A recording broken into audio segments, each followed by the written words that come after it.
দলীয় প্রভাবকে পাশ কাটিয়ে পরিচ্ছন্ন নগরী গড়তে চায় ডিএসসিসি, এমন মন্তব্য করেছেন কর্পোরেশনের প্রশাসক মোহাম্মদ আব্দুস সালাম।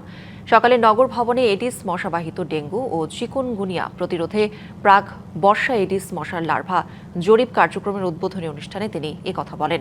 জানান, ঢাকা দক্ষিণ সিটির ৭৫টি ওয়ার্ডে মোট ১০টি টিম ১০ দিনব্যাপী এই জরিপ কার্যক্রম পরিচালনা করবে।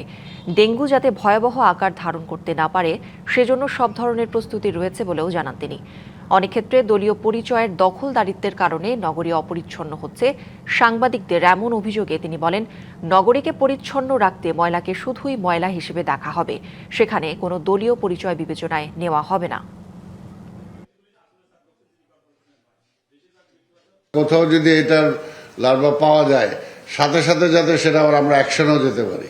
কারণ আমি রেখে দিয়ে আসলাম রিপোর্ট করার জন্য যে ওই জায়গায় যায় দেখেন আমি দেখে আসছি, ওইটা না, সাথে সাথে যদি ওইটাকে ধ্বংস করে দেওয়া যায় তাহলে কিন্তু আমাদের কাজটা ওইখান থেকে শুরু হয়ে গেল। কাজে আমরা যে কারণে জরিপটা করতেছি সেটাও কার্যকর হবে।